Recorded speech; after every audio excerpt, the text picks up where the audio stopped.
Magandang araw sa atin lahat mga boxing fans. Dito na naman tayo sa another episode ng ating Bad Ratlist Boxing Channel. No? Pag-uusapan natin ngayon, itong sinasabi natin noon pa na mali ang ginawang paggawad ng Boxing Writers Association of America kay Mayweather bilang Fighter of the Decade kaysa kay Manny Pacquiao. Yan ang paglilingkod natin, pero bago yan, pindot na. Okay, pag-usapan po natin yan. No? Ito pong nasa likod ko na laban.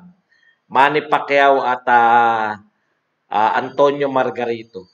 Ito po ay naganap noong 2010. No? 10 taon na pala ang nakakalipas. Parang kailan lang, sariwang-sariwa pa sa ating memorya yung pangyayari na binugbog ng isang 5'6", ang isang 5'11", no, magsi-6-footer, no, na si Antonio Margarito. Pati yung 24/7, pati yung mga build-up, no, papunta dito sa laban na to ni Manny Pacquiao, sariwang-sariwa pa sa atin yung tinatawag nating pandaraya ni Antonio Margarito na nahuli, no, na naglalagay ng Plaster of Paris. Ito po yung pandarayang ginagawa ni Margarito na naglalagay siya ng Plaster of Paris. Yung habang tumatagal po, habang ang kamay niya ay pinagpapawisan, parang semento na po to, no? Na tumatama sa kanyang nakakalaban. Kaya pala yung unang laban nito ni Margarito dito sa kay Miguel Cotto ay nakita natin kung paano madurog yung pagmumukha nito ni Cotto, no. Yun pala yun, no. So ito po yung pinakamainit na issue bago tong laban ni Margarito at saka nito ni Manny Pacquiao. Bakit po napaka-importante nitong laban na to? Dahil ito po nung 2010, nung kalaban niya si Margarito bilang champion ng super welterweight o junior middleweight, ay nakuha po ni Manny Pacquiao. Ang inagaw niyang corona kay Margarito ay nagtanghal sa kanya bilang 8th Division World Champion. No? Napakahirap na pong mabura. Ito pong history na to, no, in the making ni Manny Pacquiao. Ito pong record na to ni Manny Pacquiao ay mukhang mahihirapan na po na burahin sa ating kapanahunan, no. Hindi ko sinasabi na hindi mabubura to balang araw. Pero malabo na yung mabura habang tayo ngayon ay nabubuhay. Ito pong 2010 na to ay simula rin, no, ng isang dekada na pananalasa nito ni Manny Pacquiao. Actually, karugtong po ito, no, nung nakaraang dekada na tinanghal po siya ng BWAA, no, Boxing Writers Association of America, bilang Fighter of the Decade. No. Pinaglaban po natin to last year. Marami po tayong topic dito tungkol dito sa bakit si Manny Pacquiao dapat tanghalin na Fighter of the Decade. No. So, titignan muli natin dahil nabuksan na naman tong issue na to sa muling pagbubukas. No? 10 taon matapos tong Margarito, 10 taon matapos magawa ni Manny Pacquiao yung record na 8th Division World Champion, ay mukhang wala pa, no, sa mga present crop of boxers ang may kakayahang i-break ito. No? Yung record kasi ni Mayweather na 50-0, matagal nang na-break yan ng isang boxer taga-Thailand na nagngangalang Manuhing Mahihindutin. No? Break na po yan. Hindi na po yan yung record. Samantalang si Pacquiao, 10 taon matapos niyang magawa yung record, ay wala pa rin pong nakaka-break. Ito pong dekada na ito, 2010 to 2019, kinatampukan po ito ng pananalasa, patuloy na pananalasa ni Manny Pacquiao. No? Dito rin, marami ring pagkatalo si Manny Pacquiao. Isa na nga rin yung pagkatalo niya rito kay Floyd Mayweather. Pero nakita natin yung muling pagbangon ng ating pambansang kamao. Kaya nga nasabi natin at pinaglaban natin to, no, na dapat si Manny Pacquiao ang taguriang fighter of the decade.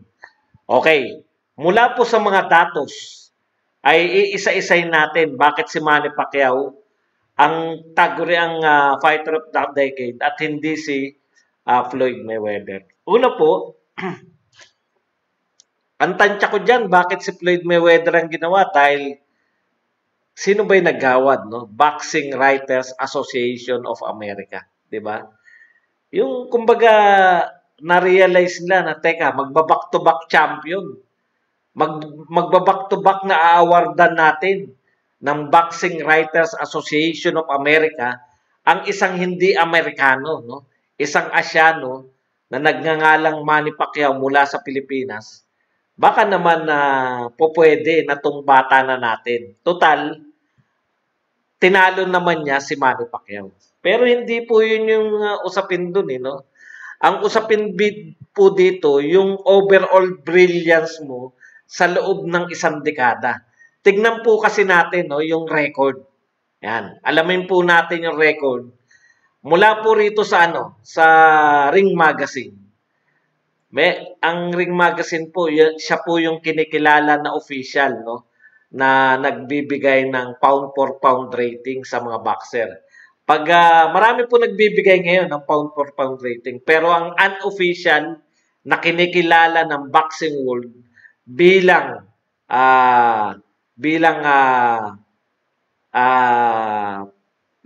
tunay na listahan ng pound for pound ay itong sa Ring Magazine, no. Meron yung question ba ni Bud Aratlis na dapat si Manny Pacquiao at hindi si Floyd Mayweather? Ay meron bang batayan? Okay, makikita po natin na dito po sa unang 2 taon ng dekadang ito ay si Manny Pacquiao ang number 1 pound for pound ng 2010 at 2011, no. Nariyan din si Floyd Mayweather, pangalawa lang kay Manny Pacquiao, no. Tapos yung susunod na dalawang taon naman ay magkakabaliktad, no. Si Floyd Mayweather naman ang magiging number 1 at kung hindi pangatlo ay pangalawa si Manny Pacquiao. 2012, 2013 at 2014 ay si Floyd Mayweather naman yung number 1 at nariyan pa rin si Manny Pacquiao sa mas mababa kay Floyd Mayweather. Pagkatapos 2015, totally wala na po si Floyd Mayweather. Samantalang si Manny Pacquiao hanggang sa huling taon ng dekadang ito ay nasa top 10 pound for pound. So ibig sabihin, nagsimula po si Manny Pacquiao na champion, pareho sila ni Floyd Mayweather, pound for pound. Nagtapos po yung dekada na hindi na po champion pa rin si Manny Pacquiao at nasa pound for pound number 10. So ano po ibig sabihin? Nasan po si Mayweather nung pagkatapos ng dekada? Totally, after 2015, semi-retired na po si Floyd Mayweather. Dahil ang huling laban niya, 2015, na may sinasabi natin na may posible pa na i-consider na totoong laban, no? Ito po ay laban kay Andre Berto, na wala naman sa pound for pound. Okay? Pagkatapos, muli siya nagbalik after 2 years, lumaban uli ng 2017 sa isang MMA fighter na nagngangalang Conor McGregor. So, pwede na rin hindi i-count to bilang active na boxing event. Dahil sa totoo lang, yung 50-0 yung ika-50th na panalo nito ni Floyd Mayweather ay laban sa isang hindi naman totoong boksingero. Laban sa isang UFC at MMA fighter. So kung papansinin natin yung quality ng opponent o tsaka yung longevity, no? Basically, kalahating dekada si Floyd Mayweather 2015 ay retirado na, no? Kung i-count niyo yung kay Conor McGregor, dapat hindi na i-count yun dahil pero kung i-count niyo hanggang 2017, tapos sa pagitan ng 2015 at 2017 ay wala siyang mga laban, makukonsider na semi-retired. itong si Floyd Mayweather. At sa 2018 at 2019 nga, wala na talaga ni isang laban itong nagnap na tinatampukan ito ni Floyd Mayweather. Samantalang si Manny Pacquiao ay tuloy-tuloy, no? Number 1 noong 2010, pound for pound na Ring Magazine, at nagtapos yung dekada na number 10 siya. So hindi po siya nawawala, no? Halos hindi siya nawawala. May panahon lang na nawala siya sa top 10, pero naroon pa rin eh. Malapit-lapit lang siya, kaya nga nung huling taon ng dekada, 2019, ay mabilis siya nakapasok sa sa top 10 ng pound for pound list ng Ring Magazine. So ano po yung ibig sabihin nito, no? Yung pong buong dekada ay dekada ito ni Manny Pacquiao, no? Kung tatanungin naman natin, baka naman yung quality of opposition. Tignan po natin, no? Ilan po ang nakalaban ni Floyd Mayweather na pound for pound, nakasama sa pound for pound, top 10 pound for pound sa buong dekada, no? Masasabi natin, siyempre si Manny Pacquiao at saka si Saul Alvarez lang. So dadalawa, no? Samantalang si Manny Pacquiao, sino yung mga top 10 fighters netong dekada na to na nakalaban niya, no? Nariyan po si Timothy Bradley, si Juan Manuel Marquez, si Adrian Broner, at saka to si Floyd Mayweather. So, sa makatwid, lamang na lamang sa quality ng opponent itong si Manny Pacquiao kumpara rito kay Floyd Mayweather. Ang tanging usapin lang naman kung bakit maaring masabi na pwedeng si Floyd Mayweather ang karapat-dapat na fighter of the decade at laging kinakatwiran to ng mga inampalan o yung mga nagpasya kung bakit siya yung tinanghal na fighter of the decade. Tinalo nga ni Floyd Mayweather si Manny Pacquiao. Pero kailan? No? Anong taon? Taon-taon niya ba tinatalo si Manny Pacquiao? 2015 pa sila huling naglaban ni Manny Pacquiao. Basically, 2015, semi-retired na si Floyd Mayweather. Hindi naman po pwede na inactive ka na the rest ng dekada, ikaw pa rin yung tatanghalin na best fighter of the decade. So, ang tingin natin dito, dahil si Manny Pacquiao ay hindi isang Amerikano, si Manny Pacquiao isang Pilipino, lugi talaga siya sa botohan. No? Lugi siya sa apresyasyon ng mga judges o yung mga Boxing Writers Association of America na siyang pipili kung sino yung tinanghal nila na fighter of the decade. Kaya, etong legacy na to na ibinigay kay Floyd Mayweather ay masasabi nating peke, walang basihan, at ito ay pagbibigay lamang, no, dito sa parang pinifeed lang yung ego nito ni Floyd Mayweather at napakadaling questionin pagdating sa panahon na malayo na tayo dun sa era na yan, maraming magku-question na mga award-giving bodies sa boxing balang araw na bakit si Floyd Mayweather nabigyan ng fighter of the decade samantalang basically retired na siya, kalahating dekada pa ang natitira. Yun yung pinakamalaking question. Pero anyway, isa pa pala, no?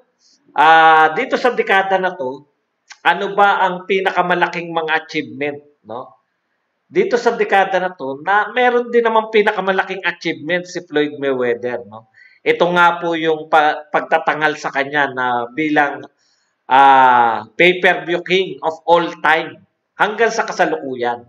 Dahil alam naman natin na yung laban nila ni Pacquiao, ito ang numero 1 sa lahat ng uri ng pay-per-view, sa lahat ng sports. At pinangalawahan pa yan, siya rin yung number 2. Yung laban niya naman kay Conor McGregor, ang masasabi na pangalawa sa pinakamalaking kinitang pay-per-view sa kasaysayan ng pay-per-view sa buong mundo. So, yan ay na-create dito sa dekada nito, walang kaduda-duda. Pero sa dekada pa rin na to, no? napanalunan o naging legacy ni Manny Pacquiao, ang ating pambansang kamao, yung 8th Division World Title. So sa question na ano ang mas mabigat, yung pagiging pay-per-view king ba o yung pagiging 8th Division World Champion?